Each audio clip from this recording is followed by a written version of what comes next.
Welcome everybody to season 5, episode 37 of Oz Media's Motivate Me 313 podcast. And today we have another interesting show for you, a show that we have not done before. Today's title is Signed and Sealed: How a Muslim Sports Agent is Changing the Game. So can we please give a round of applause to our guest, Ahmad Chamseddine.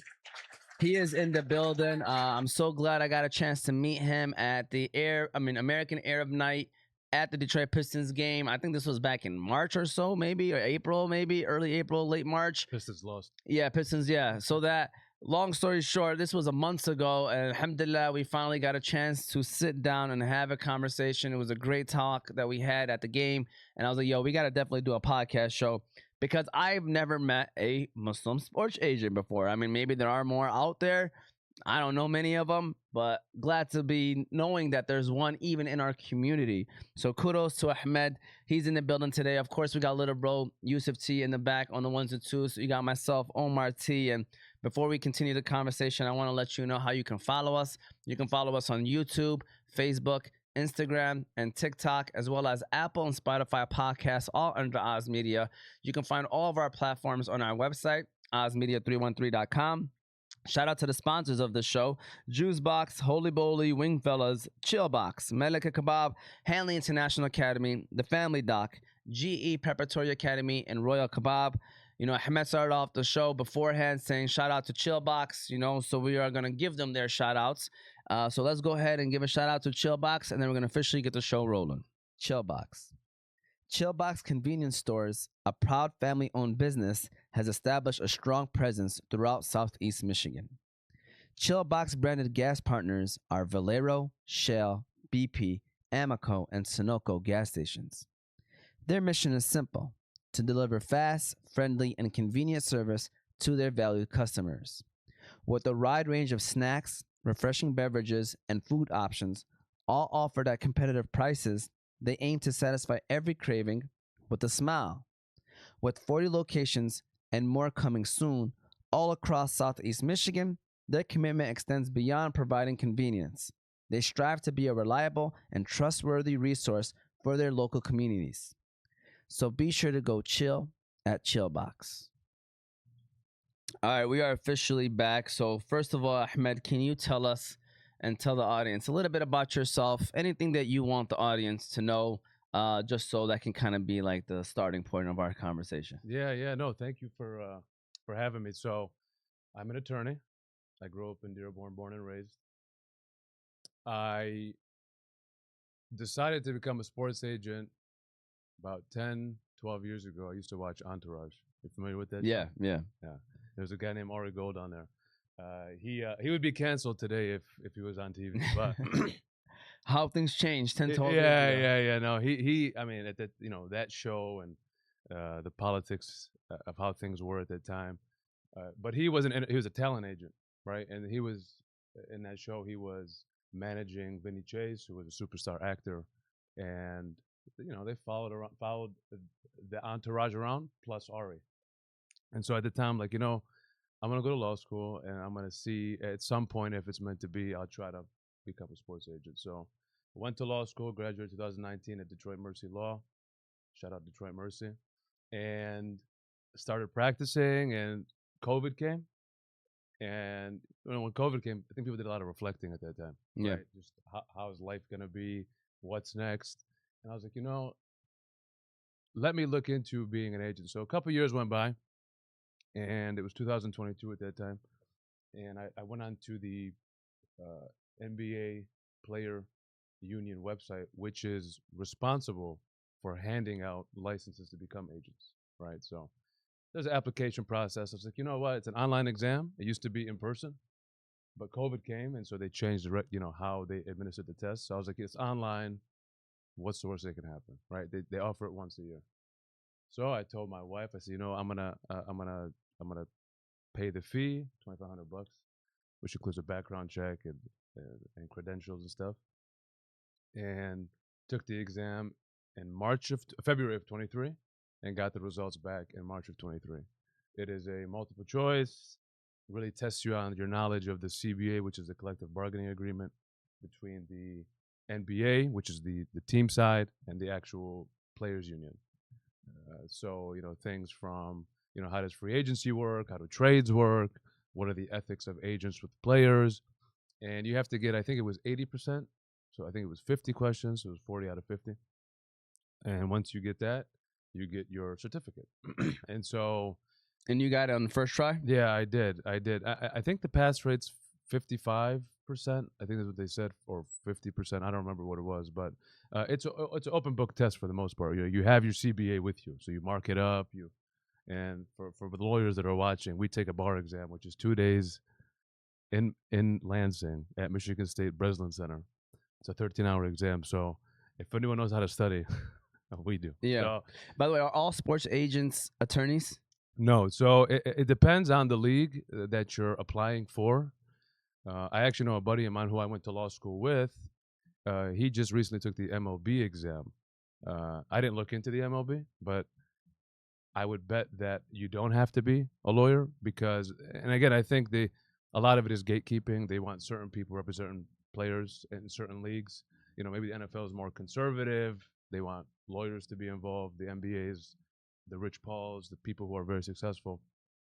They're not necessarily lawyers, but they're good businessmen. And so, yeah, I think it really depends on the qualification. The player union really decides what they want to do and how they want to do it. But Yeah. so me, when I got it in March of 23, I didn't know where to start. I got it. I was like, oh, this is great, but what do I do? Right. And so a lot of it was I just have to be very aggressive and try my best to make connections in the basketball world. My background is I didn't play sports officially, recreationally I did my whole life, but in terms of being in certain circles, I don't know how familiar you are with the basketball world. AAU really runs the youth. It runs the country when it comes to basketball. And so a lot of the connections that agents make at bigger agencies, right? They have these connections with these AAU programs, right? And they're just recurring, right? So the player comes to that program, the agent and the coach have a relationship, and so it's this recurring thing. So if someone like myself from Dearborn, where we don't necessarily have that culture with AAU and stuff like that, really we're more academia based, right? That like growing up, that's what we kind of focus on. And so even though we've had great talents come out of the city in different sports, we've never had someone come out and be the best, right, at what they do at any time. And so even from the other side of it, representation wise, this whole process was really for me to navigate by myself for the first time. No one to turn to, right? I am an attorney, so I can ask other attorneys how to become an attorney. But when it comes to being a sports agent, that's a whole different world. They're not related in terms of what's expected, but there is some overlap with skill sets. I would say communication, transparency, duty to your client. And so I was like, let me just see what happens, right? So once I got it in March of 23, I started to poke around and got a little bit of traction, but really at that time I worked a 9 to 5 job for a bigger foot law firm downtown Detroit called Clark Hill, and on my own separate venture, my own separate entity, I acquired the licenses, which is now Sync Sports Agency, where when I got the license, I was trying my best to figure out the best way to get in it organically, right? I'm not the type of guy that likes to just get into rooms and be. I want to be. I want to be there for a reason. I want to provide some value. And so at the time, um, NIL was still developing the name, image, and likeness. When I say that is the rules around that were ever changing because the Supreme Court of the United States, I think it was that summer, had changed the rules about can college athletes get paid for their name, image, and likeness. And so all that really meant is, can schools raise enough money to pay players? That's really what the rule was, right? So you have a bunch of alumni, boosters. So once that happened, it was easier for me, I felt, that I could go and start talking to players about the value I would bring as an attorney in that space as an agent because I knew both sides of the coin. Yeah. And so that's what kind of led me to make the connections that I made locally, and one thing led to another, and that's kind of how I guess that's a good sum of the beginning of how it kind of started and what my thought process was. So you do some hooping A little bit. a little bit. Yeah. At one point, you were like, "I'm not gonna do this. I need to represent people who could probably do this better than me, man." Probably when I was born. Yeah. No, I honestly in high school I didn't play. Like I said, I didn't play official sports. My parents were more about, like I said, the books. But it was really over time when you love something and you can make it part of your day to day, right? I would consider myself a hoop junkie. You know, I like to watch random games, random teams, and just watch the talent, watch the teams, watch the stuff. So for me, it was like, how can I make this part of what I do? Now, when you get into being an agent, I'd say 5% of it is actually basketball, and 95% of it is everything else. Mm. Right? There's the player, his wants, his needs, family's wants, family's needs, wife Teams. want, yeah, everything. There's so much that goes into it. Really, you're a manager of personalities. You're a manager of expectations, but at the same time, you have to have some set of knowledge or basis to know why this player deserves what you're trying to go get for him, right? And so um, that's where I felt I could try and do that. So that's yeah. So um, in July of 23, I had been poking around for a while, and I ran into a Muslim brother named Yusuf Jihad. He played basketball at Eastern Michigan University. He knew at the time, I was just showing up to random gyms, and guys were hooping. And so Yusuf approached me based off some mutuals that we had. Said, "Hey, I heard you're an agent, and you know, I'd like to have a conversation with you about NIL stuff." And at the time, it was again with NIL, it's really the conception is brand deals. The conception is it's like we can get you free food. But at the time, I didn't really understand how I was going to provide value for such a small market in Michigan, right? We have a very small market. It's not Cali, it's not Florida, it's not Texas, it's not, think of all the big states with all the money. Michigan is Middle of the pack, maybe. I'd say middle, but even then, it's like the way players were making money were not brand deals. They were making money through what we call collectives. They're nonprofit organizations that are attached unofficially to schools that help raise money and pay these players. In exchange for paying them, they have an obligation every month to do something. Yeah. Could be an autograph, could be a photograph, could be a social media post. And so at that, again, I keep saying at that time because it changed since then. But at that time, I was like, I just need to get in front of some players that will see me as valuable because that's the best way for me to get started, right? So I was talking to Yusuf for a while. He's like, I have a brother named Bashir that plays at Ball State University in Muncie, Indiana. Never thought about Ball State before. I know Bonzi Wells went there, Minnesota Timberwolves. Yeah. And so I was like, yeah, I'd love to talk to him. So, I do represent Bashir now. He just finished his first year in the G League with the Atlanta Hawks. And inshallah, more things will open up for him. Inshallah. But to go back, he's like, yeah, why don't you call Bashir and, kind of talk to him. So I called Bashir. Keep in mind, these at the time, no disrespect, Bashir, they're kids. They're 19 years old, 20 years old, right? So I'm trying to be professional, but also at the same time, I have to understand the audience. Yeah. Right. And so I called Bashir up. I was like, hey, your brother Yusuf gave me your number. I don't know if he told you. And he was like, yeah, he told me. I'm like, okay, well, this is, and if you know Bashir, he's very monotone. But for someone who doesn't know him, you're like, oh, this guy wants me out of his life. Like, this guy's want me to call again. So we had a good conversation, and eventually he was like, yeah, I'd like to be represented by you. And so after that conversation, I started to look into his tape a little bit. And it was limited, but because he was just finishing his sophomore year at Ball State. And he was a COVID high school graduate.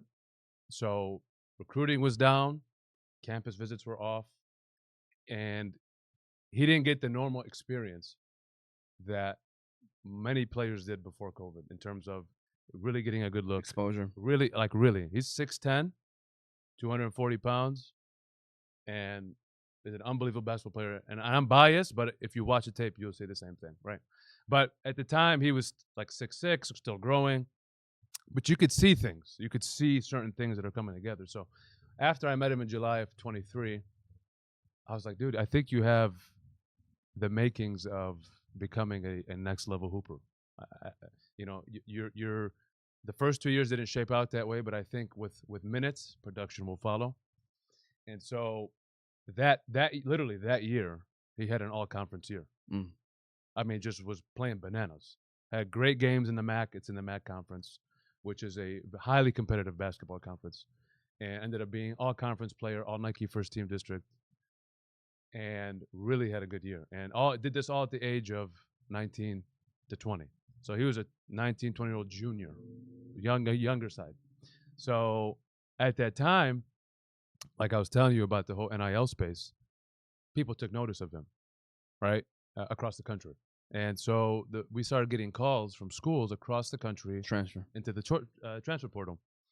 First call we got, I think it was Washington University. I was like, hey, you know, we really love his game, and we'll pay him $700,000 to come play here. Wow.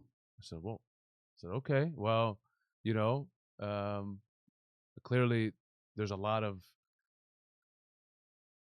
the thing with the portal, which is a whole different conversation, but the thing is that it doesn't have any rules, right? And when I say it doesn't have any rules, once it opens, there's nothing that governs what happens in between the opening of the portal and the closing of the portal. So for example, if somebody offers you 700,000 today verbally, and a better player enters the portal after you might become an afterthought. Mm. Because that next player came out and we want to pay him instead. Now, obviously, it has to be reciprocal interest. And so Bashir, at the time, he got a call from Washington, and then we got another call from Michigan, and then we got another call from Miami, and then and I'm like, this is what I saw last year when we first met, because I knew, again, when you watch so much, like when you watch hoops coming up, you can just tell you're like a scout almost a little bit, especially as being an agent. Like you're looking and you're like, okay, obviously size helps, but he's got skill. He has skill, right?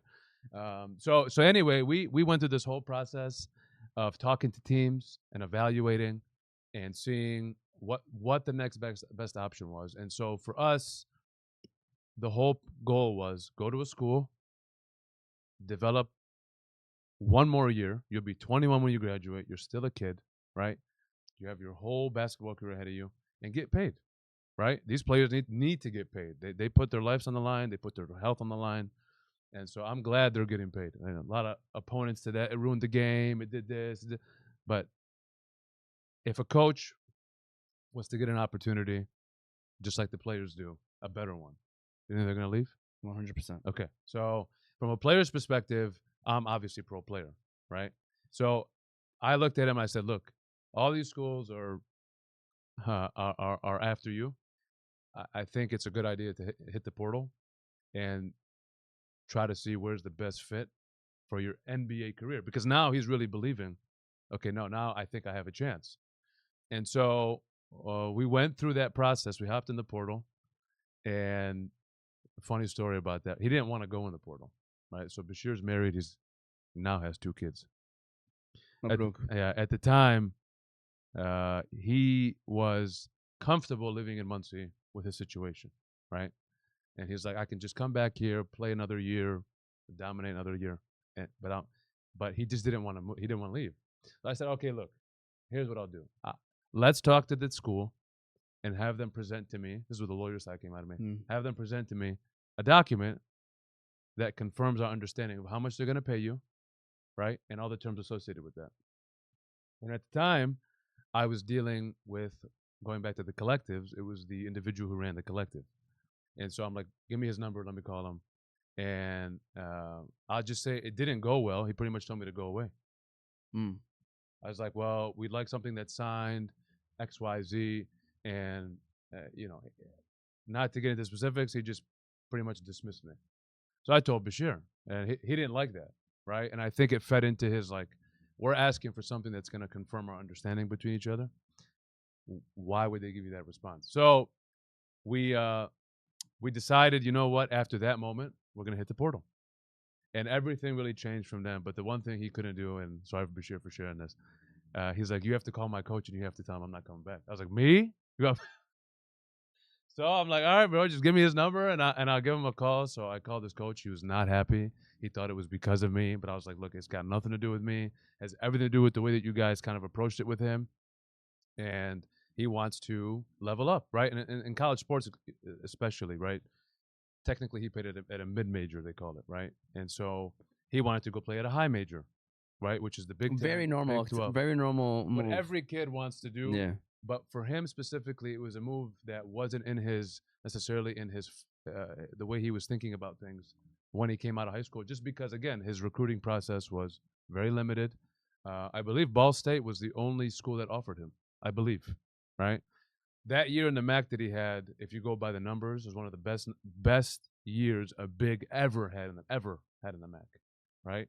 And so that's why all these teams in going into his senior year wanted him.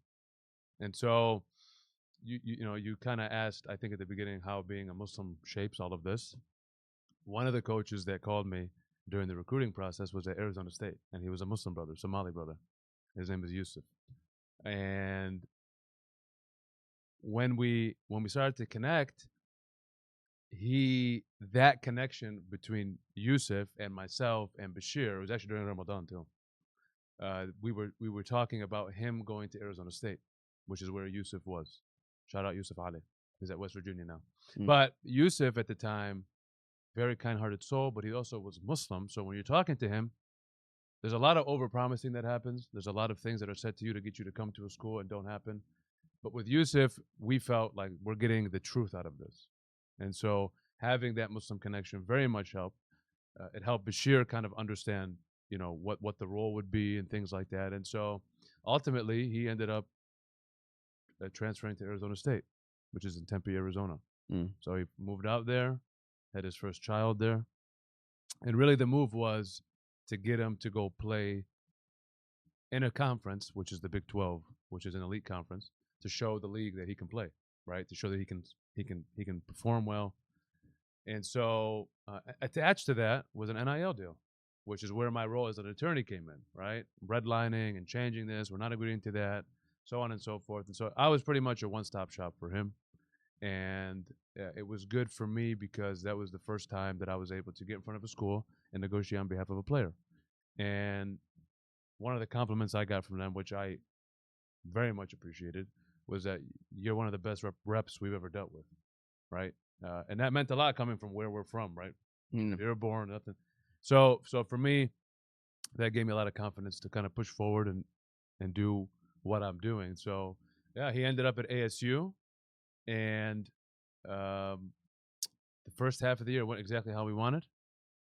I mean, he was playing lights out, was being talked about everywhere, and then things that are both out of his control and in his control happened that changed the trajectory of the last half of his year, right?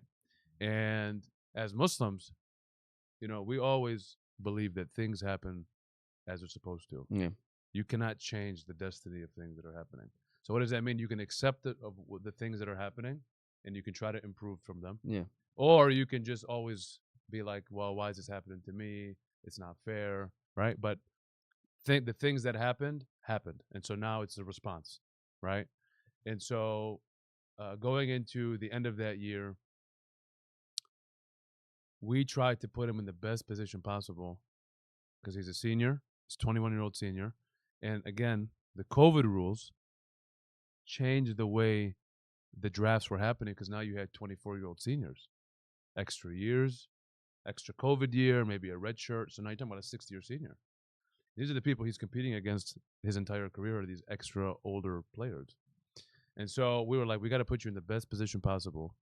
And so going back just a little bit, one of the things I always tell Bashir is, I do stuff for you, but you also did stuff for me, right? And one of the things was you allowed me to have a platform to be able to get into rooms with people that I never would have had before. Yeah.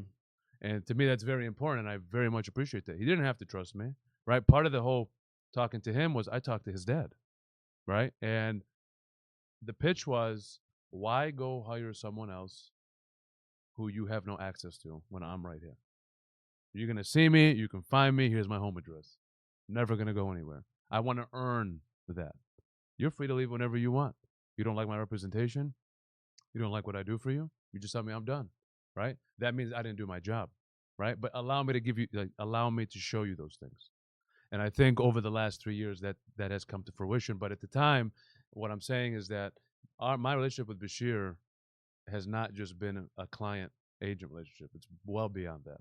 When you break fast with someone, when you pray with someone, when you believe like someone, it's a different understanding, right? He knows I'm putting my best foot forward with him. He knows that I'm not trying to one up him. There's so many things that go behind it. But then again, it's also you can have conversations about what's happening in a raw, organic way, right? Mm. And so at that time, he was going through it, right? The year didn't go the way he wanted or the way I wanted either. And I'm like, we got to get you in a position, somehow got to get you in a position to be in front of some NBA teams going forward, right? And so I ended up connecting with Damian Lillard's trainer. Shout out Phil Beckner. He's based in Arizona. And he had watched Bashir at ASU because he's local. And another compliment that I got was I deal with a lot of agents. I had texted him. Someone sent me his number. I think Yusuf, the coach, sent me the number. I texted him something very, very simple but respectful. I said, hey, I represent Bashir. We would love to have an opportunity for you guys to kind of develop him in the pre-draft process. I understand it's a selection process, but we would love to have a chance to introduce ourselves and things like that. He called me right away. He said, I've dealt with a lot of bozos in this industry. That was one of the best messages I've ever gotten. Mm. And at the time, he was in Milwaukee because Dame Lillard had, I think, tore his Achilles, or they were in the playoffs, and he was. I can't remember which one it was. But when I get those kind of messages, it's like, oh no, you can belong in this space because maybe the way you carry yourself, the ethics, the discipline, things like that. So he spent 6 weeks out there. He worked out for 2 teams in the pre-draft process. It was the Phoenix Suns, local team, and the Washington Wizards. And the draft came and went, and didn't get drafted, didn't get a 2-way, didn't get a summer league invite. And for me, that was as painful as it was for him. It was also painful for me because I felt like maybe I didn't do enough. But you realize in that industry that it's very, very much about momentum. What players are catching momentum at the right time, and that's why you see so many drafts that you're like, why is this guy going ahead of this Yeah. guy? It's momentum, right? It's like there's like a craze around it. And even the later guys, how many later guys end up being way better than the early guys? Mm-hmm. A Draymond Green, a Jimmy Butler, a Jalen Brunson. Right? There's a reason for that because I think most front offices they're like, we want to hit a home run all the time. Right? We want to get the guy that's going to save our franchise, that's going to do. And the role players go kind of unnoticed because they almost don't see the ceiling of a role player. They only see the floor, right? So like a Jalen Brunson's a perfect example of that. The guy won his whole life, right? And I'm a big Jalen Brunson fan in general, right? I just from when he was a rookie till now. He is someone that you watch and you go, some things you watch and you go, something's there. Especially I think it was his 3rd year in Dallas. So sometimes that Luka was out, and you watch and you go, man, this guy could hoop. Have 40-point games in the playoffs, Mm-hmm. right? And if you go back to contract negotiations that he had with the Mavs at the time, they did not want to offer him, I think it was a 4-year, $55 million contract, Yeah. right? And you go, what? Look what he became 3 years later, right? Now, would he have become the player staying in Dallas? Probably not. But the point is that the talent is there. Your eyes don't deceive you, right? It's always the skeptics. Like, we don't want to pay him and get stuck, right? And so going back to Bashir, right? For me, I've always said I will put him against any big in his class that he came out with, right? Again, I'm biased. I'm okay with that. But that's how much I believe him. He's a 3-level scorer, inside, outside. He had one of the highest free throw rates of any player in the Big 12, meaning he got to the free throw line a lot. Now, why does that matter? That means he can get to his spots and he can get anywhere he wants on the floor. Analytics don't necessarily care about that as much as they do as like effective field goal percentage. They're not using their eyes, they're using the paper. I said, just watch him. I said, watch him play and then come back to me, right? But like I said, Allah has a plan, right? So he stayed in Arizona. The draft came and went. He didn't get drafted. Came back home, disappointed, and understandably so. But we both agreed there's a reason for this. Yeah. We don't know why, but you just kind of have to keep yourself locked in discipline and allow time to reveal. Right? I believe in life, not just in sports and anything. The truth will always come out over time. Right? So whatever, if he really is a good basketball player, it'll show over time. If you're not a good basketball player, it'll show over time. So whoever came before you or was ranked ahead of you, if you are better than them, it will show over time, right? So he came back for the summer. He was here for 2 months. I would see him once every couple of weeks. He lives local, so September rolled around, and there's the G League, which, if for people unfamiliar with the G League, it's a developmental league or affiliate team or affiliate league, excuse me, for NBA teams, right? So the Pistons have the Motor City Cruise. The Atlanta Hawks have the College Park Skyhouse. College Park is a city next to Atlanta. And the G League is a big part of what the NBA does, a big part of what it does, right? And so, hypothetically, you're a first-round pick. Many teams will put you in the G League to develop your game, right? It's not an unnormal or crazy process, right? So, what that means is that if you play in the G, you're playing against guys that are better than you, Yeah. right? And so, Bashir ended up getting an invite from the Atlanta Hawks because there was a connection between the assistant GM of, shout out Aaron Evans, of the Skyhawks. He lived in Indiana. He knew about Bashir while he was in Indiana. So he knew what I knew. He believed what I believed, right? And so they invited him. He pretty much was a walk-on to the Skyhawks and earned a spot on the roster over there. So that's where we're at right now. And that was the beginning of 2025. Now we're in 2026. Things are different. All right, inshallah, we'll continue to grow. I love that, man. I love how you broke that down, and I think that's a good way of people for understanding of.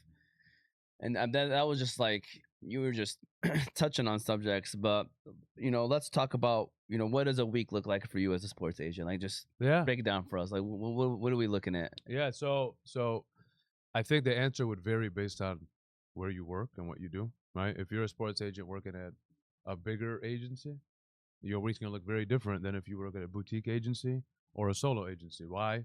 You don't have the same pressures, same number of clients, different things happening. For me, I've been very intentional about just having Bashir because I also have my profession. I don't want to dilute my representation of him, right? What is your profession? I'm an attorney. Okay, I'm saying, do you practice? Yes, yeah. Okay. So I also practice. I have my own law firm now. Oh, okay. It's AC Legal. Thank you. Yeah.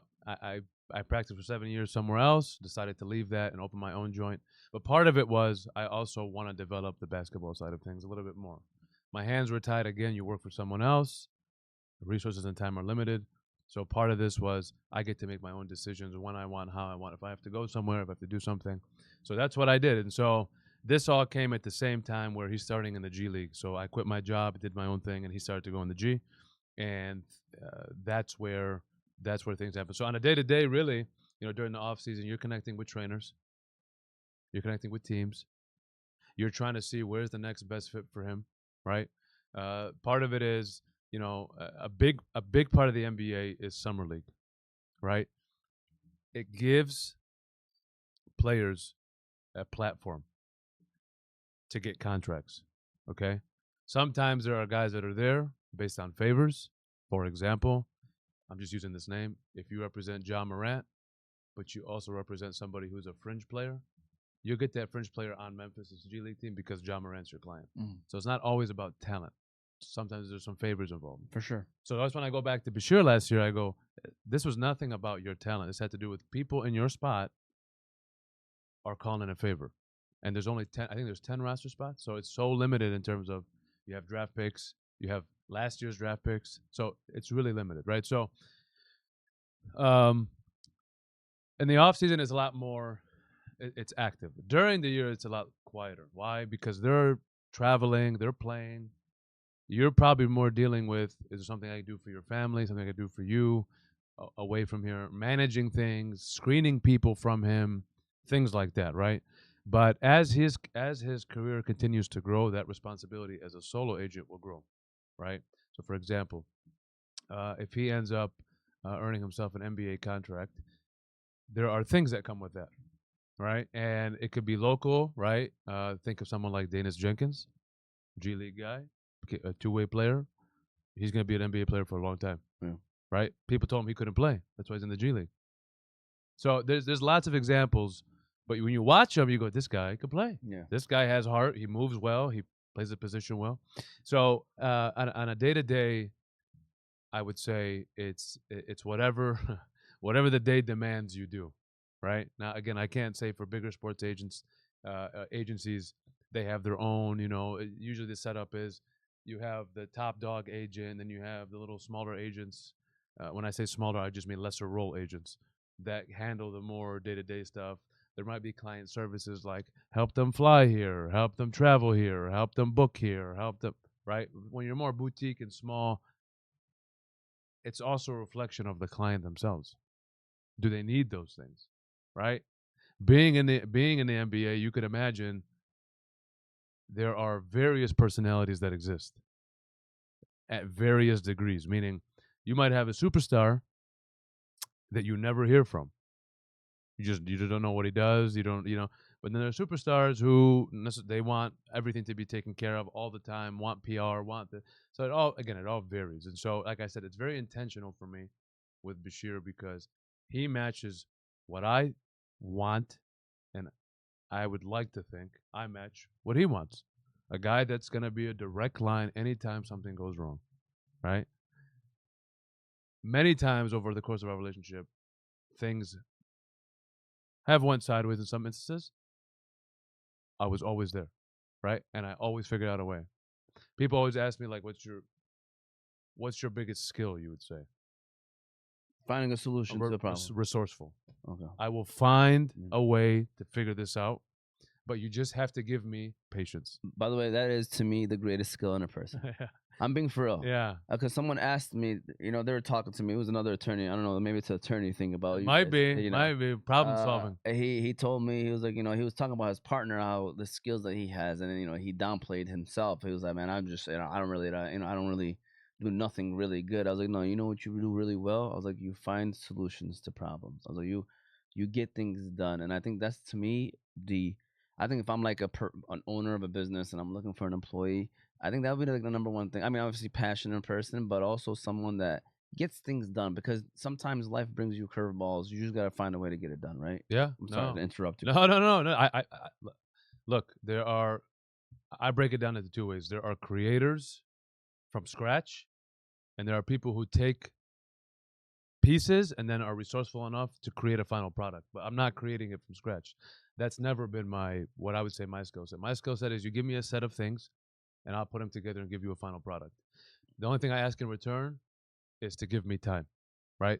Because sometimes things are outside of my control that I cannot bring to light, right, or bring to speed right away. But just trust me. Trust me. I've thought about this way more than you have. I keep thinking about this. So going back to Bashir, that was kind of the whole conversation we had is like, believe me, it's going to take one opportunity, just one opportunity, and everything you were worried about, you will forget about it. You won't even think about last year because today is where you're at, and only better things will come ahead, right? Does he have a summer league spot, by the way, for Atlanta? So we're working on a few. I'm not gonna name them yet problem. until it's official, but Yeah. there's definitely a few opportunities, and inshallah there might be more than that. So, but we're working. But going back to being resourceful, it's like, look, you could wallow and say, I didn't do my job, I didn't do this, I didn't do that, but really, it's like you have to find a way to make this work, and that's kind of my mentality with this thing. Is when I got the license, I was like, let me just get in the space and then figure out the rest as we go, right? And I don't think about things too much because, again, I don't control a lot of things. I only control what I can actually control or the people around me I can help control. But agents have this ability or have this perception that we actually outshine the players. Listen, if you play well, you will get what you want. Believe me, agents can do things, but the player, he plays well, you won't believe the amount of eyes you start getting and the things you start getting Yeah. that you never got before, and it had nothing to do with me. Now, my job is to manage all of that, walk you through that, walk your family through that, right? Make a calculated, reasonable decision based off of the items before you, right? If you go to Atlanta, does this help you for your goal? If you go to Detroit, does this help you for your goal? If you go to Golden State or Charlotte or whoever's offering you, right? Those are not the teams, by the way. I'm just saying. No, but I'm just saying, like those. Put them down. Yeah. No, but your goal is to become an NBA player. Yeah. What's going to further that? And so that's kind of where my process of a day to day, but really it's more in season, off season type of thing. So far, great job. We're going to take a break right quick and give a shout out to our next ad. We'll let you take a sip of that coffee, man. And so shout out to our good friends over there at the Family Doc, Yusuf, and then we'll keep things rolling. Shout out to the Family Doc. The Family Doc. Founded in 2021, the Family Doc Clinic and Urgent Care provides comprehensive primary and urgent care services with a patient-centered approach. Their competitive advantage lies in delivering high-quality, flexible care with same-day appointments and walk-in options. So if you twisted your ankle while playing basketball, go to the Family Doc. Your baby has got a cold and you have no scheduled appointment? Go to the Family Doc. With 3 locations in Dearborn Heights, Hamtramck, and Allen Park, the Family Doc team can take care of you anywhere and anytime. So make sure you stop by the Family Doc, where they strive to make healthcare seamless, stress-free, and accessible when patients require it the most.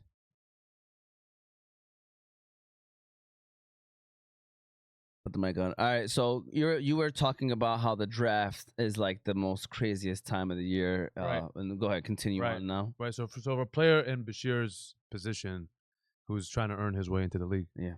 this is an important time because this is leading up to Summer League. And Summer League is, I think, a 20-year-old event now. It used to be in Orlando. Now it's in Vegas. There's some iterations in Utah and in California. But the point is that platform, again, is a good way for players to be seen, to earn contracts. Yeah. Right. And so at this time of year, what happens is that this is a new class coming in. Bashir's a class of 25, it's the class of 26. And so what happens is there'll be a 60-player draft, but nobody actually knows who's going to be taken, at what level, what position, because it can change by the minute. So, for example, I was saying Detroit doesn't have a second-round pick. Detroit can decide they want a second-round pick by trading back in. That changes how their Summer League roster is going to look, because now they have a player that they didn't think they were going to have 3 days ago. So it's very hard for teams to say, yes, you have a spot. It's like, we want you, so keep us there, but we don't know for sure just yet, right?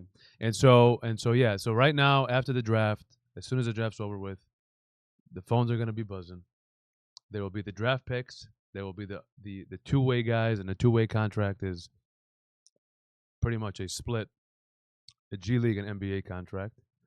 I think the salary is 600 and some thousand. It's based off the CBA, but it's an NBA contract. Excuse me, it's a G League contract that has NBA details to it. I mean, you can play in the league for X amount of games. Your salary gets prorated up the more NBA games you play. But really, it's when you get a two-way, it's a team signaling to you, we think you're right at the cusp between the G and the NBA, right? And so the next logical step for Bashir is to get one of those, right? Because he went from a walk-on, nobody wanted him, to now a two-way. So we were talking about Summer League. 3 years ago was my first Summer League.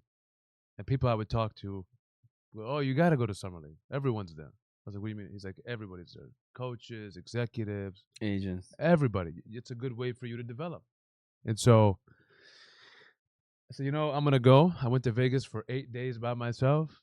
I don't partake in the fun that the events over there. events So over, it was yeah. hotel back to the arena back home. But they give us a pass that allows you to sit in a secluded area with scouts, front office executives, and other agents.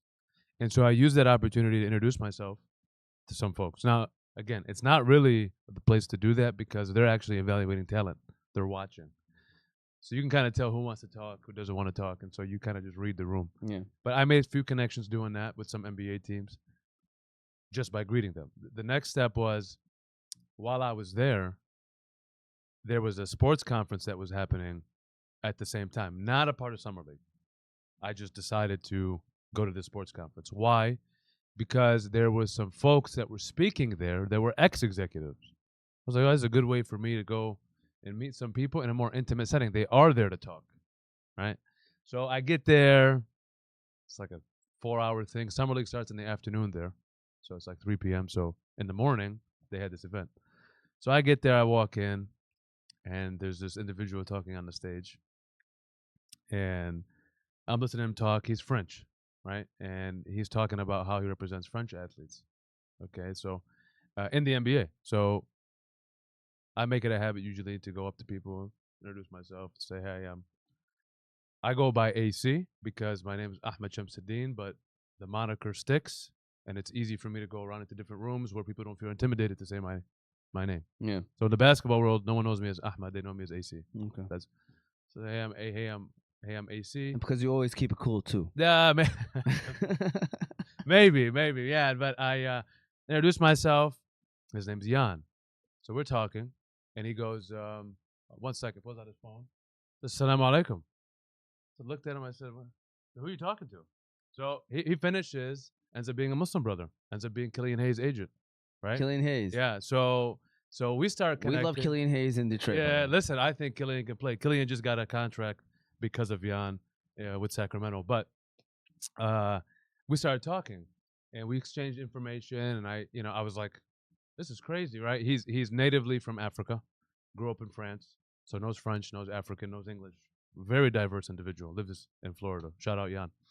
He was telling me, you're starting, you'll learn things, you'll see things. At the time, he was working with, I don't remember the name of it, but it was a smaller agency.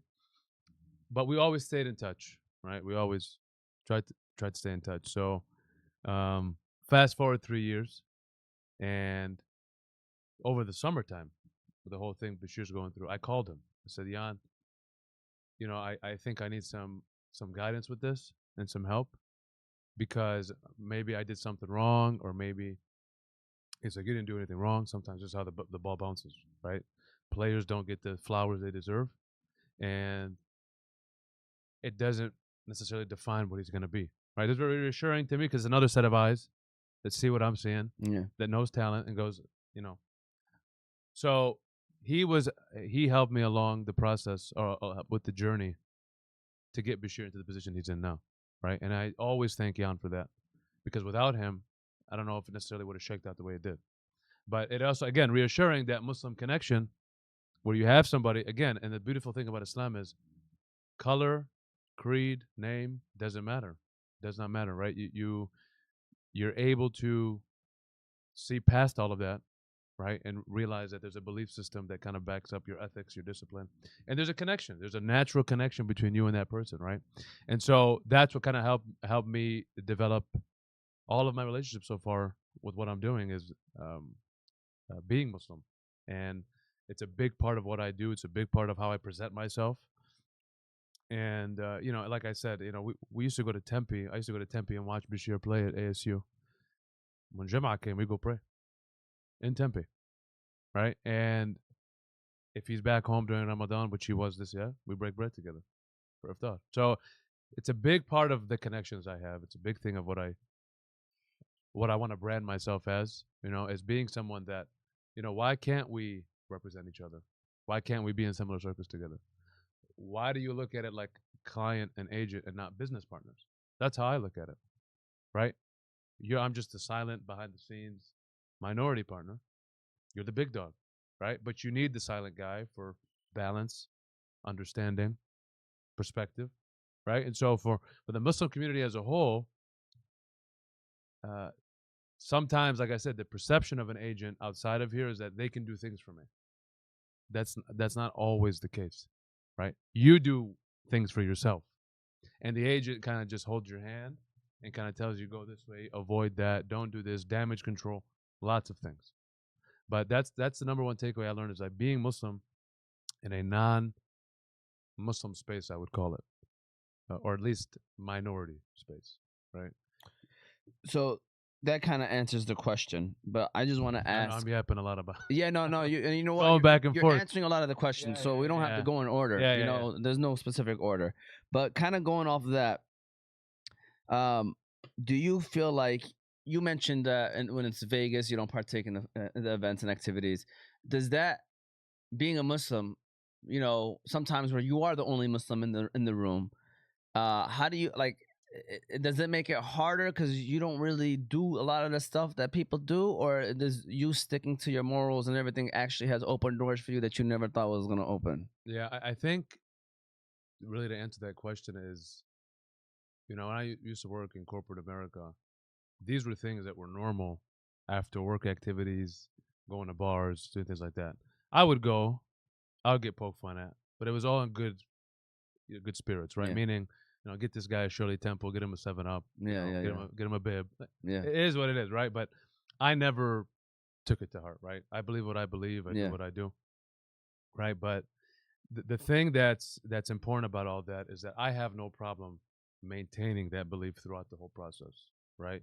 Some people can look at it as a um, what's the correct term, inhibitor to what you're trying to do, but for me, it's like a uniqueness, right? You become what everybody else isn't, or you are what everybody else isn't, especially in the room you're in, right? So maybe it actually have to stand out more. Your name's different, you look different, you do things different, right? And so, can I say for sure whether or not it's helped or hurt me? No, I can't say for sure. When it comes to those rooms, when it comes to my relationships in the basketball world, it's definitely helped me because the people that I associate with, or I so happen to associate with, are Muslim. Now, that could be just a natural gravitational pull, right? Just again, nothing happens by accident. No meetings happen by accident. No events happen by accident. And I think this was the way for me to get in this space in an organic, natural way for me, right? A lot of times, you know, being Muslim, we make dua, we ask for things. A lot of the things that I would ask for is allow me to pursue this in a way that conforms to what I believe, right? That's kind of what it was. I don't want to get caught up with folks or things that are outside of the scope of what I do or outside the scope of what I believe. And I think naturally it's just been answered that way because this is how it shook out. What's the biggest mistake young athletes make when it comes to their career and their money? They think it's gonna last forever, right? They think that this is a big check or big series of checks, and this money will take care of me, and I can buy the watch, I can live in the fancy apartment, I can do all those things. But I think J.R. Smith just came out like 2 days ago. He was talking about he spent all his money and doesn't know what he spent it on. Think about that. Now, when you make that much money, you have financial folks around you. The agents don't really handle the money side of things. There's certain individuals that you hire, that you partner with, that you trust to take care of their money, to invest their money, also in halal ways, right? There's halal ways to make money with a financial advisor.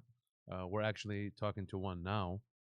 What the stipulation was is that we're not doing anything that he does not want to do in terms of it's not Islamic or not what he wants, right? So again, he's not the first Muslim player, but again, he's a minority in a space where the same considerations aren't always normal or part of the mainstream. But the mistake is that I'd say two things. The thing is going to last forever, but the second thing is, especially now, and I know in Dearborn it's changing a little bit, right? I think there's two young men, soccer players. I don't know their names. I do know I talked about this the other day with someone that they're probably the two best soccer players today that are coming out of Dearborn, right? Yeah, I think one's Iraqi and one's Yemeni. I'm not entirely sure, but I think that's well. The point is now is what I'm saying is that they'll get approached by people that want to represent them. Okay, especially in some of the collegiate space. I was telling you earlier, the NIL space is unregulated when it comes to lots of things, including the most important thing: how much should you pay an agent? There's no fee. There's no set fee, right? When you go to the MBPA, they have a unionized agreement that agents can only take up to 4%, nothing more. In the NIL world, you're making less money, way less money, and agents are taking more money, right? I've heard 30%, 25%. And so the question is, what is the agent doing for you to To get warrant that. that 25%? Right?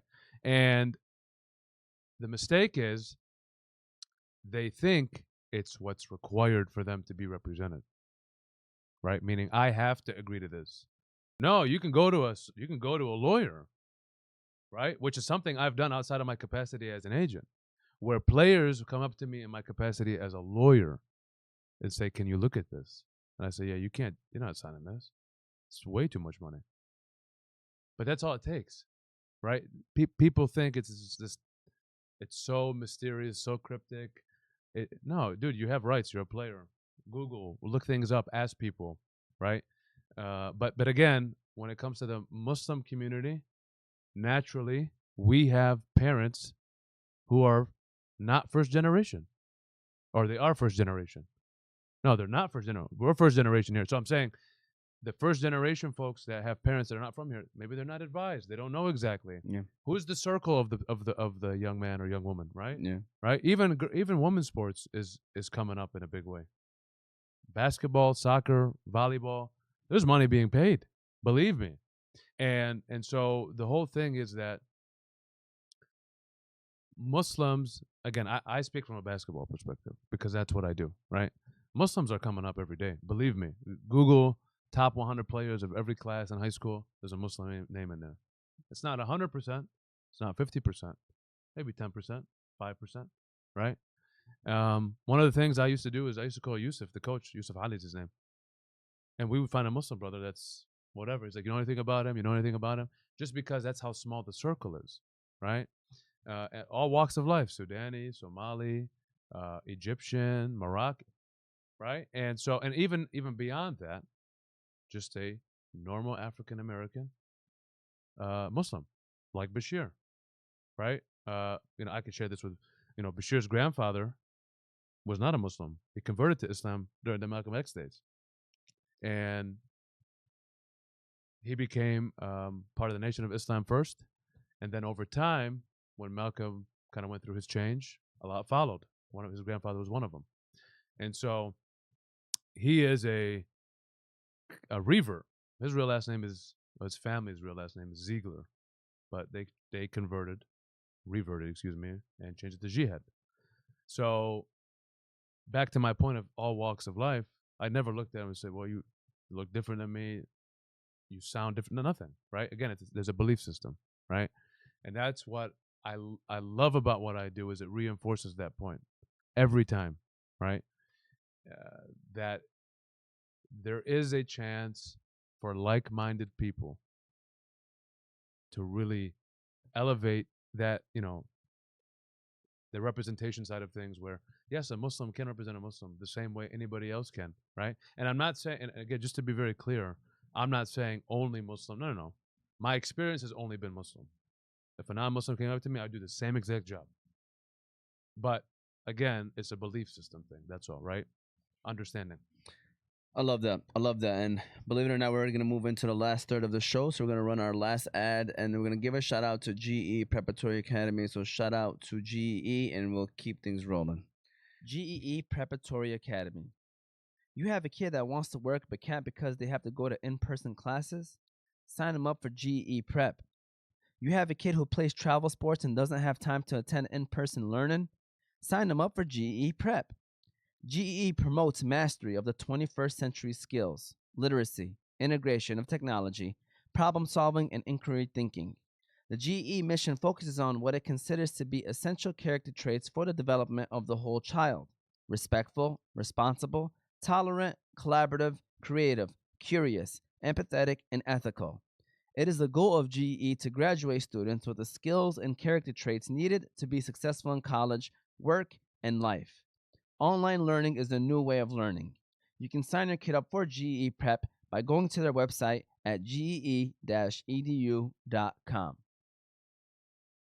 So, where is Bashir at now? And inshallah, hopefully, where do you see him going in the future? Yeah. So when he started with the Skyhawks earlier this year, he was 4th on the depth chart. Naturally, he's a walk-on. They like him, but in that space, I'm assuming center. yeah. So he's really a 4 Forward. naturally. Okay. He's a 4, But he could play some 5. He's Okay. got length. He's 6'10", 7'2" reach. I mean, so he was still on the depth chart. He got early minutes, nothing that was crazy. But again, we were just happy to be there, to be honest with you, because we wanted to show. And so time went on. 1 out of every 5 games was okay. 1 out of every 6 games was okay. And then he had his second kid, which is a daughter. And I'll never forget this. The GM called me and said, "Man, he's not playing well." I said, "Look, he just had his second kid. They're in an apartment in Atlanta.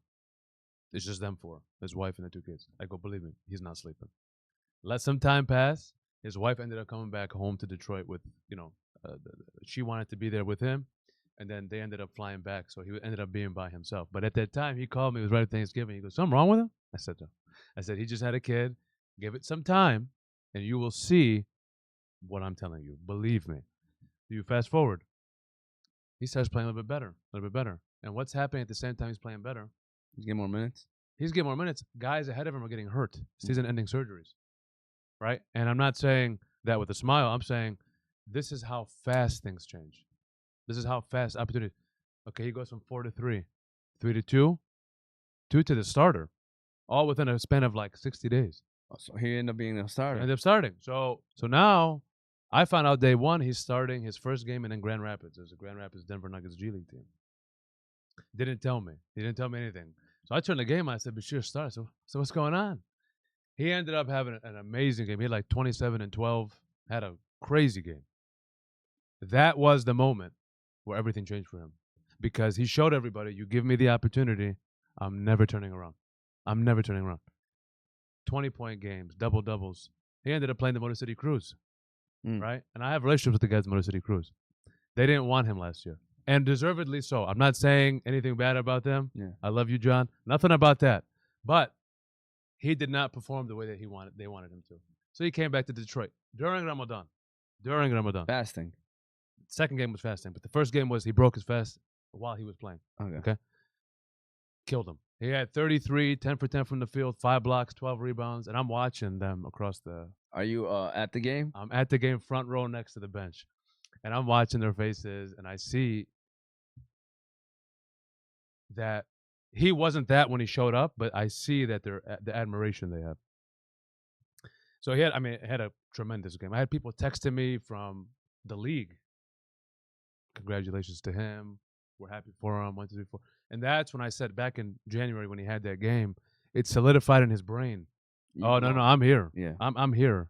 And so you fast forward, the next game had a 21 and 9. He just kept playing well. Finally, the season's coming to an end, right? And we want to finish on the right foot, right? In the G League, it's a little funny because sometimes you'll have players that are actually on the NBA roster come down. So you shift a little bit, right? It's not like the NBA where you know the 5 or the 5. But anyway, second to last game of the season, he ends up going like bananas. He had 39, 8 for 10 from 3. Just crazy. Just a crazy game, right? And that's when at that time, I'm going to go, okay, now we've already shown you could play in the G. It's not even about that anymore. And all it took was 60 days. Remember what I told you? 60 days from between the season starting for him to get that spot. The next 60 days, never let it go. Never let it go. So now, I said momentum. That momentum, everyone knows who he is now. Everyone's paying attention. How old is he? How tall is he? Right? What are his numbers per 36 if you're into analytics? So I got curious. I started looking up this stuff. And I couldn't, I kept looking, and I was like, this can't be right. So if you're an analytics junkie, which is the NBA is huge, his per 36, which is, for those who don't know, it's a scale to starter minutes, 36 minutes. His stat line, 19 and a half, 9 boards, 1.5 blocks, 1.5 steals, 36% from 3 is 1 of 1 over the last 5 years. 1 of 1. So I had to like redo my work. I'm like, does that make any sense? Now, there's certain G League specifications when it goes into statistics, because again, like I told you, some players play up. So it's like if you played X amount of games, we consider you. But he still was 1 of 1. And so there was one other guy who had the same stat line or higher, but didn't have the 3-point percentage. It was like 21 or 22%. Meaning, you look at this, you go, okay, he passed the eye test, the 6'10", 3-level scorer, right? can get to the free throw line whenever he wants. And how did we miss this? And I go, it's momentum. It's just momentum. Yeah. You just have to stay. So now, where he's at now, I got connected with Jalen Duran's longtime friend and personal trainer. His name is Mike Terry. Shout out, Mike. Nicest guy in the world. And I said, you know Biggs better than anybody. JD's your guy. Look at this guy. He said right away. He said, oh, this guy could hoop. And so he spent the last 6 weeks with him, busting his tail, conditioning his game. And we had the Motor City Crews come watch him because I was trying to coordinate that. So this is what you guys didn't want last time. And really, yeah, it's the Crews, but really it's the Pistons too. The Pistons are watching him. Yeah. Right? And so we're just trying to develop that. Atlanta's still in the fold. Golden State.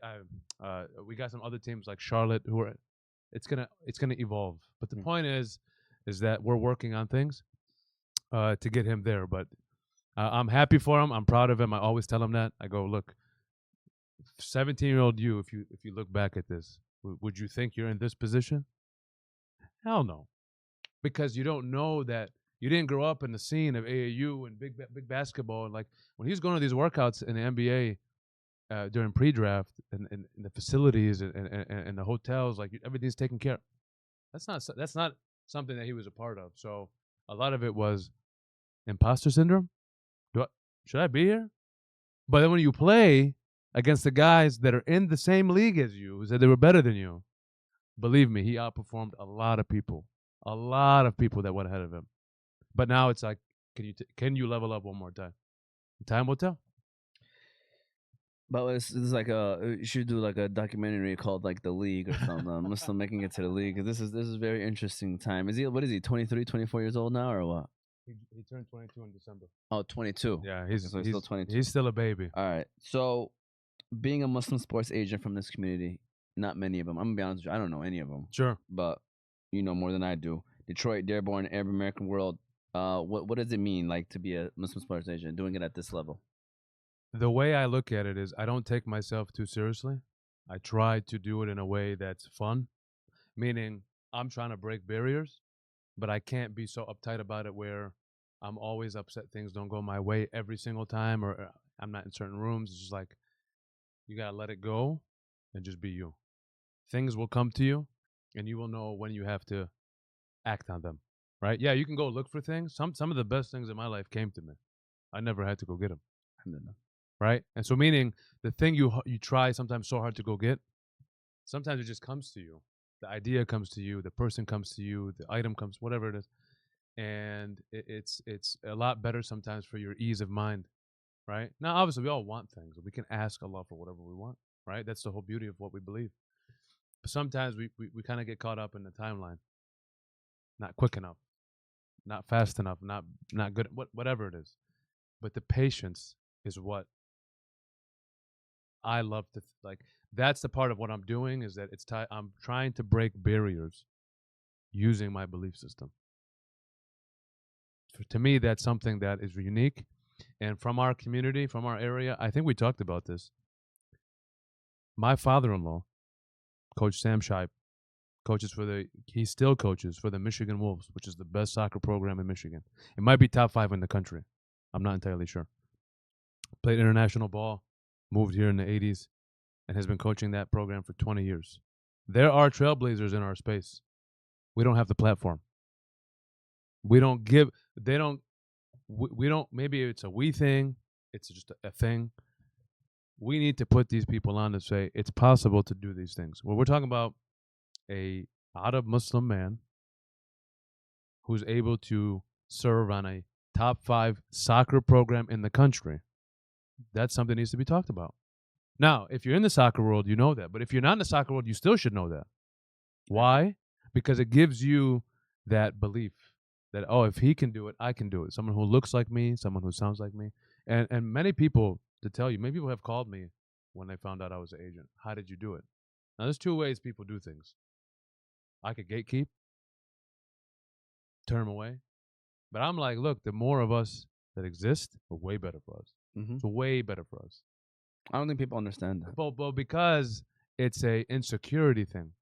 If I give, it takes away from me. That's wrong. It's wrong. It's very wrong. Yeah. It's if I give, I get more. Yeah. But people have that. It's a shortcoming of us humans, is how we think. But that really is for me the test. Do you actually believe what you say you believe? Yeah. Because if you did, you wouldn't try. And the same thing applies to my legal world. When I used to work in the other firms, people would call me. I want a job. Can you help me? Absolutely. Can you help me interview? Absolutely. I have 2 boys, Kareem and Zakaria.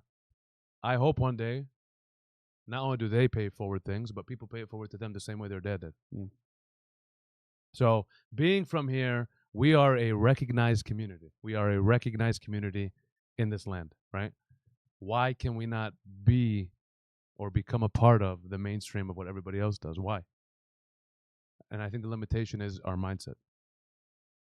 And that was my question. Like, what is the pipeline problem? Like, why aren't more Muslims in Arabs in sports front offices, agencies, boardrooms? I'm gonna be honest with you. Like, I've always had this dream, inshallah, like to become like a general manager. But I also wouldn't mind doing things like being a scout or something like that. Yeah. Like so, like what is the thing that's stopping us from like doing these things? Because you got a lot of people who love sports, whether if it's soccer, basketball, football.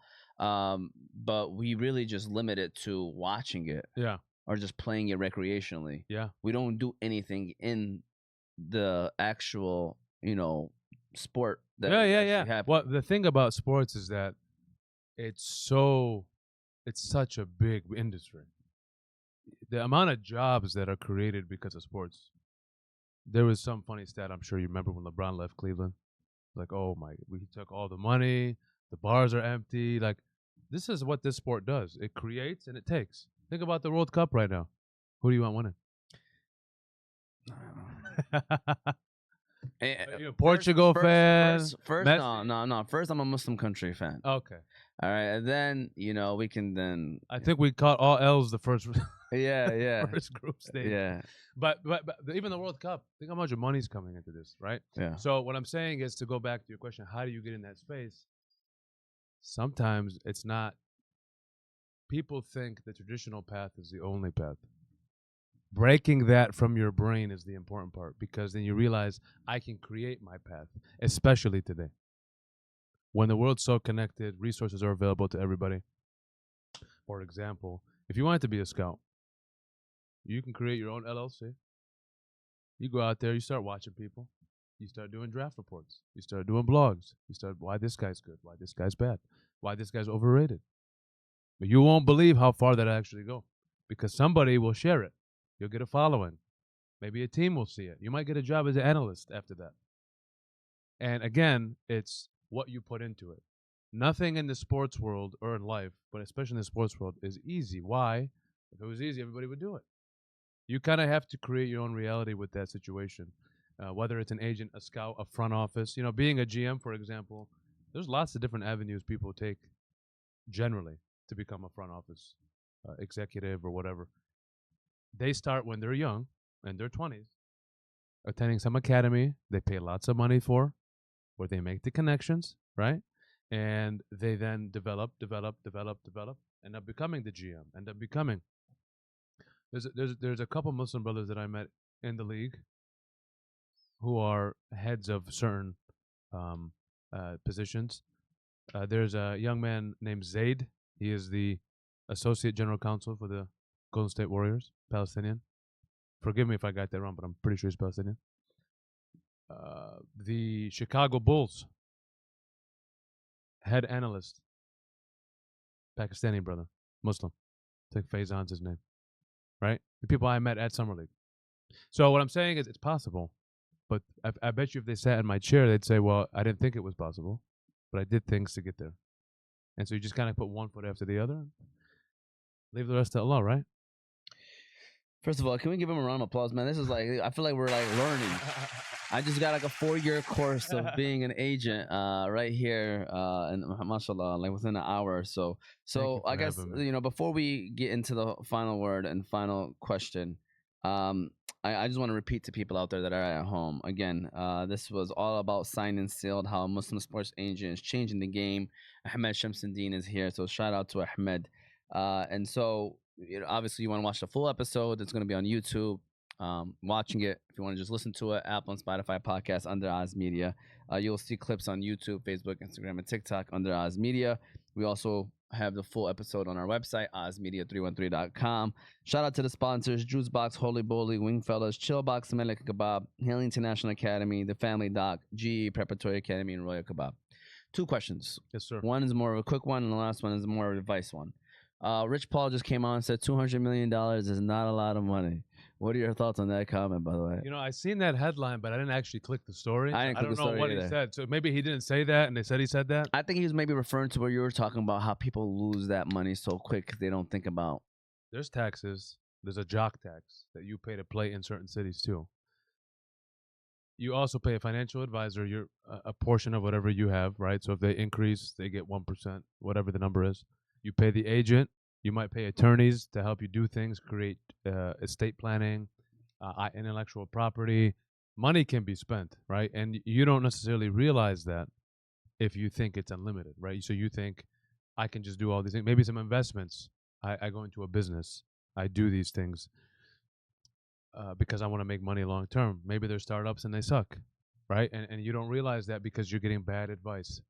And so really, the onus is on the player, in my opinion. The agent, again, the agent and player are 2 heads of the same snake. But the player needs to be informed. He needs to understand where his money's going. And the biggest part is taking care of their own. Mom, dad, siblings, neighborhood, community, right? Maybe after all that, they're like, yeah, maybe, how many guys are getting max deals compared to the $5 million a year, $10 million a year rotation There's guys? more of those, and Exactly. The max guys are the max guys. yeah. So really, it's putting yourself in a position where you take your wealth, you put it away, and you only use things that are necessary as you go on. And again, it goes to your circle. For example, when you're a player, your craft is your game. You shouldn't have to think about things that are outside of that, right? Meaning you shouldn't have to stress about the things. Your circle should put you in that position. And so, yeah, $200 million is a lot of money, but that's after all the things are taken out. I mean, that's before all the things are taken out, like taxes and agent fees and a bunch of other things. And so, I'll put it this way. If he really did say that, I'm going to assume he said it in the context of it's a lot until it's not, pretty much. Yeah. So Great breakdown of that. All right. So final word. What do you want I put Muslim kid, but any kid, I guess, from the area. It doesn't have to be Muslim. It could be Arab. It could be just anyone from this area, Detroit, Dearborn, and beyond, to walk away believing about their own potential in this industry. What is something that you want them to believe in? Yeah, and when you say industry, athletes, non-athletes, sports industry. Yeah, honestly, I think first of all, you should have a passion for whatever you do. That's number one, because fake passion or things you think you want to do, you will quickly realize when things get hard, I don't think I really love this that much. Yeah. That's the number one thing, right? For example, parents might want their kids to play a certain sport, and that kid really has no passion in it. He might be good at it, but he doesn't like it. And if you don't like it, how could you do it forever? Or do it, to become whatever the best version of yourself. And so really you kind of have to develop a passion of, can I take this to the next level, and still love what I do? If you can't, right, there's pressure involved, there's politics involved, there's family, so many things involved. And I'm talking from an athlete's perspective, right, specifically. There are so many layers.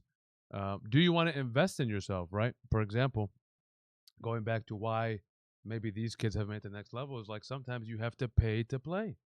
You got to put money in this. The trainers, the AAU, all that. If you're not willing to do that, then your expectations should be limited. Not that you can't make it, but you're going up against people that are doing those things. And so just from a per numbers, think about the reps you're going against versus the reps that you've put in, right? And so that's anything in life, not just sports, but from a non-athlete perspective, like I said, you can become a creator now. Something as simple as creating a scouting program. Maybe you like to make content with highlights. You wouldn't believe I remember during COVID, the Instagram reels that were happening, the edits these people were making. I'm not really on TikTok that much, but some of the edits I know TikTokers can make is insane. It's insane. It's like people would pay to watch this stuff. So for sports, it could be the same thing, right? You don't have to be an athlete to do those things. And then adjacent areas, like I said, if you're analytics, algorithm stuff, math, there's a space for all of that stuff. But you have to love what you do. Yeah. You just have to love what you do. And I think as we continue, I hope the next generation. I think you and I are the same age. 34. 33. Okay. Okay. So our kids, I hope by the time we get to our parents or the next generation's age, or the current generation's age, that our kids have a changed mentality about what's possible, right? Of what we can actually do when we put our hearts and minds to it, in any space, in any way, in any shape, in any form, right? And so it's the circle is the most important thing because it gives you advice, but sometimes you have to step outside of that circle and try to find your way with maybe a different circle, a sub-circle, because again, as a kid, what's your autonomy as a kid? It's very limited, right? You're kind of stuck between the barriers of what my parents want, or my uncle. Sometimes uncles. I mean, there's so many different things. Head coaches. So really, like I said, the first step is, do you love this thing? Can you see yourself doing this for the next 20, 30, 40 years? If it's no, it's very rare that you're going to develop it as you do it, right? You might say, I love this, right? I love to do this specific thing. And so for me, when I became a lawyer, I said, yeah, I could see myself doing this for a long time, right? Why? It's there's a lot of strategy. I like to think. I like to move pieces around and see what's the best outcome. I like to explain. I like to communicate. I like to be transparent, right? We hold a lot of authority as attorneys also over regular people because we have a perception of we know more than you. It's not always the case.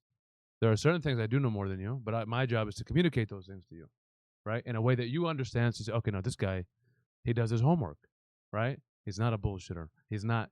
And so that's why, again, going back to the skill set of being an attorney helped me very much in the sports world, but also the belief system of being a Muslim also very much helped me. So Muslim kids, Arab kids, non-Arab kids, it doesn't, you can do what you want so long as you have a passion for it. And doors will open based off of that. Now, what the final door is for you, only Allah knows, right? But going to play basketball overseas making $2 million a year is a pretty good door. Yeah. Some people don't see it that way. It's a great door. People would die to have that door. Yeah. Same thing with soccer, right? Like I said, my father-in-law, my brother-in-law, his son, my wife's brother, Ali Shaibi, he played at Michigan State soccer, right? He's an athlete. He is a Muslim athlete that played college sports at a D1 level.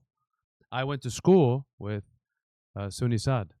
Sunni Saad was the Gatorade Player of the Year when I graduated high school. Think about that. In the whole country, we had a Muslim Arab player, soccer player, which, my father-in-law was integral in his development. But these are the stories where you're like, oh, this is possible. He ended up playing for the University of Michigan, played in the MLS, played overseas, had a great career, right? But he's like the first, was like, oh, this guy could go. And that's why I'm saying it's like, me and Bashir joke about this all the time. It was like, why did you guys not like, why don't you guys care about sports that much? Generally, And keep in mind, he has a unique perspective because he's Muslim, yes, but he's not Arab, right? And so he sees it like, man, you guys just care about the books. Everything's about the books. You care about the academic side of things. You're not so much into sports. Well, maybe from his perspective, like sports was number one for us, right? Again, it helps that he's 6'10", but just in general, they're the way that they think about athletics and stuff. But shout out to the Yemeni community. There's a young Yemeni basketball player. I think he's class of 2032, which means he's like 9 right now. He's like on the top 10 list of players coming up From Michigan. from Michigan. I don't think I could find his name that quick, but I encourage you all to go look in 2032 or 2033. There's a young Muslim man. He's got some tape online. That would you have thought that 10 years ago? Probably not, right? I know you had that discussion about who's the best basketball player from Dearborn. We're not gonna get into that now. Who is the best basketball player from Dearborn? Oh no, I heard you guys talk. By the way, listen, my answer, mind you, I didn't grow up in Dearborn. Who'd you all right? pick again? I forgot who you picked. Our boy Bosch. Okay. Okay. So I only said Bosch based off of who I've seen play That's fair. in these leagues. That's fair. I don't know the history. First of all, I'm not talking about the history. I was talking about what I've seen. Yeah. Obviously, again, we clip it up in a way where like maybe it starts a little bit of controversy just to Yeah. get the conversation going. You know, my brother Yusuf's the clip guy right here, so No, I don't want to put him on the spot. Yeah, he's the clip guy right here. He does it on purpose. But with that said, you know, obviously it was taken out of context. But shout out to my boy Bosch. I'm talking about what I've seen, which is very small sample size because I'm not out here watching. Sure. You know. Yeah. I mean, I think best player is I'm not gonna name a person because I want to just give you a qualifier first. Best has to be defined before you can say best. Yeah. Best at what? How far they went in their career? Yeah. How good they play in recreational? I mean, there's so many different things. Now, I've played with lots of hoopers. I don't have an answer because, again, they all play differently. The variables change, the opponent changes, the setting changes. I think, though, that if I had to say who's the best from watching with my eyes, right? Ali Barada went to Fordson. He was, at the time, especially when we were graduating, he was the best player that I'd ever seen at that time, right? He ended up having an international career. He played in Lebanon for a long time and did his thing. But then younger guys came after him. He said, okay, maybe he might be better. He might be better, but what is it based on, right? And so I'm sure you followed the community basketball league that's happening now, right? A lot of 30-year-olds are coming in that are hooping in that league, and you know I've heard some of the discussions about who's better in the league. My dude, if some of these guys played that are not playing, I don't think you'd have a spot. Yeah. if I'm being honest, but the best, like I said, the best is a silly conversation. I like to watch people that are good hoop. This is what it is. But Ali Barada was, I say, the first that I saw, just because of the proximity. We went to the same school, same schools. But yeah. You know what's funny? So my nephew plays for Dearborn High. Okay. And Coach Abe took offense to the comment too. He was like, "By the way, I seen the video." I guess he told my nephew this. He was like, "Man, you know," and he started saying his stats. I mean, you got a lot of people. He's laughing. You got a lot of people. I mean, let Ahmad Hajj. I heard Hajj was out there hooping back in the day. Yeah, it's Trailblazer. So you know, it's again, and mind you, I was talking about now and what I seen. Which, by the way, I just moved into this area. What were some of the names that you had? What were some of the other names that came up? What's his name? I think it's the same person. Is it Adi that played in Lebanon as well? Ali Barada was the first. I mean, he was the first that I recall. Yeah, coming up. Yeah, played overseas. I think Ali was great. His name was mentioned. Yeah. Kamal, Jahmi. Yes. Solid. Yeah. You know, he's up there. There's a young kid now. Hashim or Hakim or Hashim and Jahmi. Might be Hashim. He's a younger 22-year-old. Yeah. Long hair. I mean, like a little longer hair. Yeah. I was at LA Fitness one time, and somebody had mentioned, like, you know, this is a really good basketball player. So I never heard of him before. I never used to watch LA Fitness runs, but he had told me when I talked to him, he goes, I go to, like, I think it was Dallas or Texas. There's a Muslim league down there. Yeah. Right? Where they you know, they play hoop. Yeah. You know, they really hoop. And so, but again, that's all age relative. You're talking about a 22-year-old and a 35-year-old now. Yeah. Right? I get it. I don't want to say it's era-based, but if you ask folks that were in different eras, they have different answers. That's true. Right? But we also had, like, younger ones than me. Ali Farhat was a great one. Ali Farhat is the name, actually. Yeah, Ali Farhat was fantastic. I played with him backdoor, watched him. He was a great basketball player. You know who else came up? Ahmad Chamseddine. Yeah, no. I didn't. Listen, I as much as I would have loved to play, like I said, I grew up in a very different way.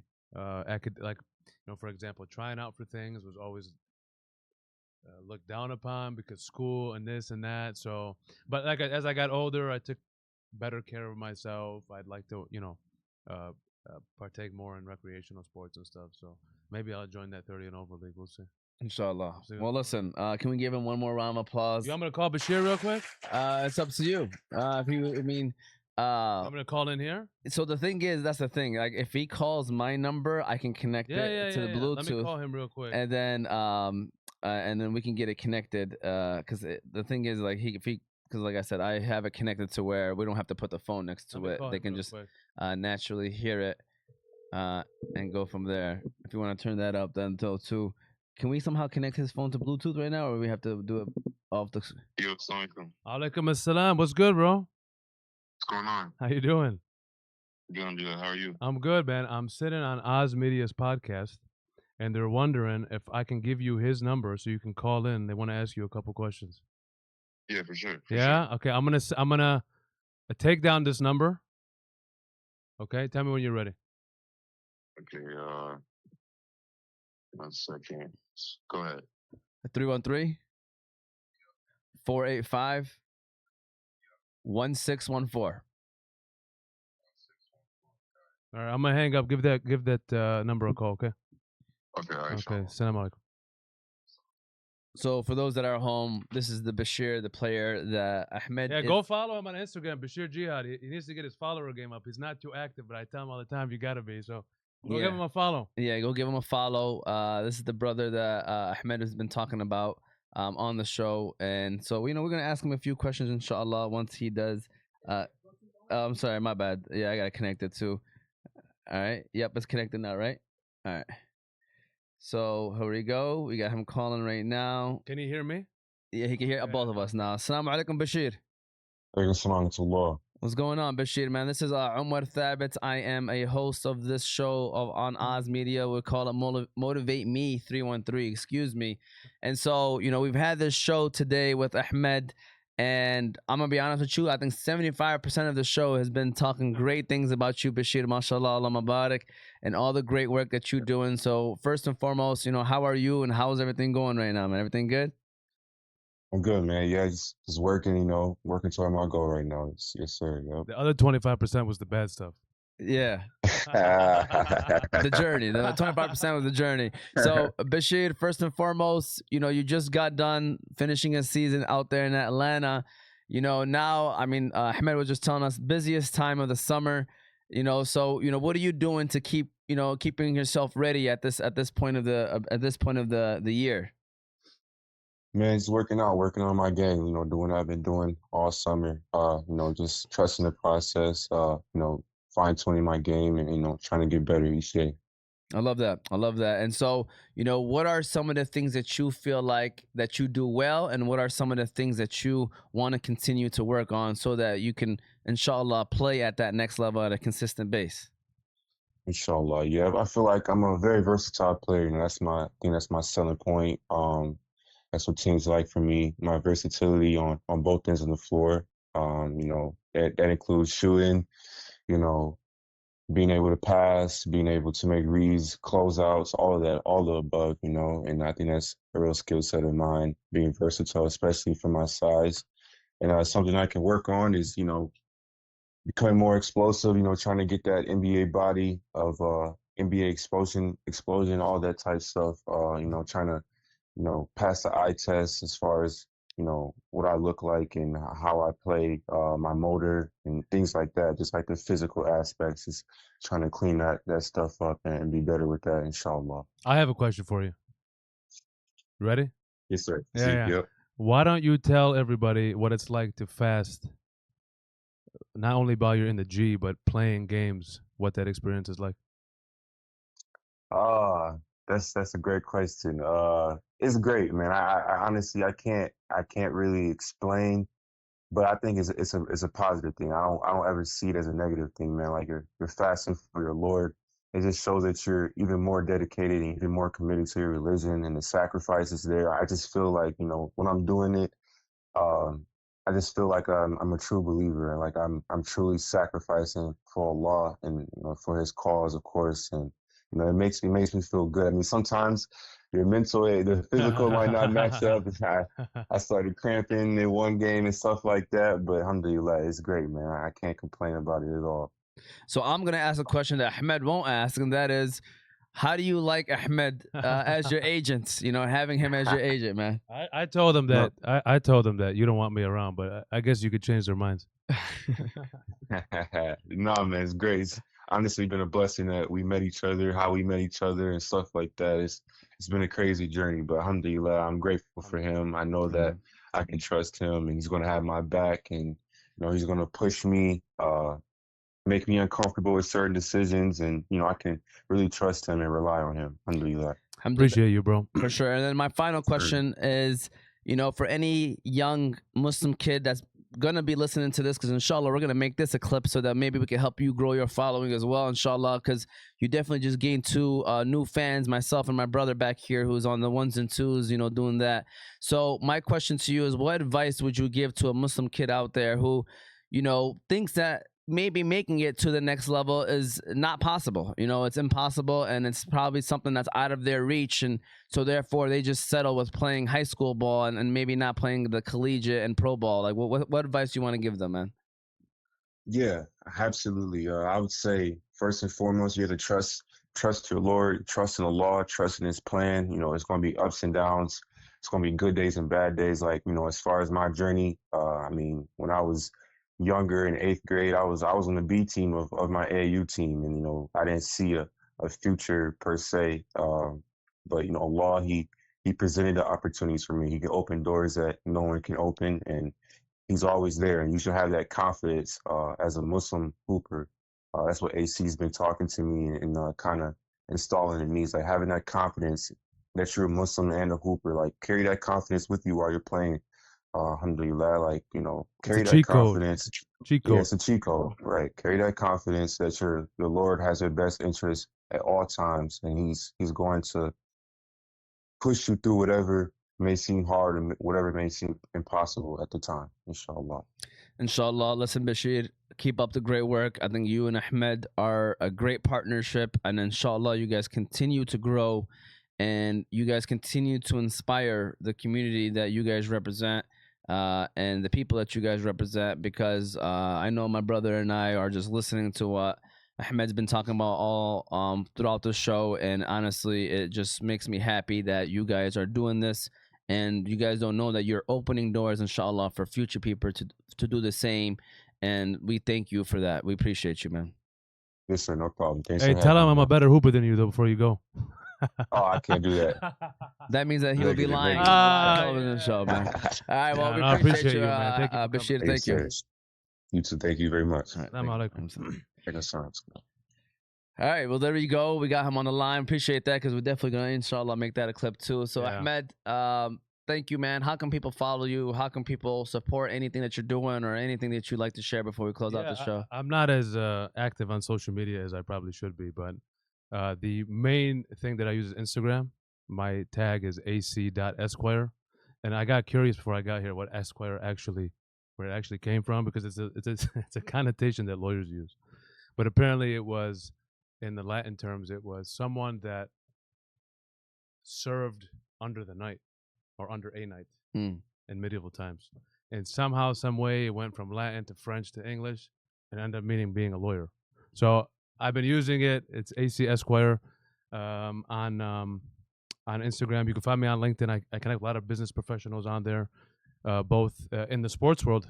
Some aspiring students or players even that are looking to make a transition. Try to give them some advice and things like that. But yeah, really the main 2 platforms is Instagram and LinkedIn. But hopefully after this pod, I'll maybe start making more content. But we'll see.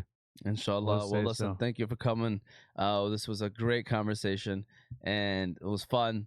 Ones I enjoy doing. Yeah. So thank you again for doing this. Shout out to Yusuf T in the back. We appreciate him. He's always making me laugh, because I look at him, he starts laughing. I start. Yeah. He has opinion. We give him a mic. He doesn't ever use it, but you should chime in a little bit. Yeah, be like, Well, nah. Who's your favorite basketball player? Yeah, make sure you turn to the mic on. We're gonna make him turn it on. Yeah. Like currently, right now. Right now. Kevin Durant. That is very random. How old are you? 21. Yeah, I'm not gonna lie to you, I've never asked him that question, and I was not expecting that answer. Yeah, that's crazy. Yeah. I mean, KD's I phenomenal. was not expecting, but I mean, if you see him hoop, kind of similar. You're from Detroit, and it's not Cade Cunningham? Yeah. My favorite player, no doubt, Cade Cunningham, and that is not even from being from Detroit. I just love the way he plays, but obviously him being from Detroit. Yeah. No, I just wanted to poke a little fun. But no, thank you for having me. I think maybe the next time I'll be on, Bashir will be in the NBA. Yeah, there you go. Yeah, inshallah, right? Inshallah. So thank you guys for watching. Hope you enjoy this episode, and we will see you all next time.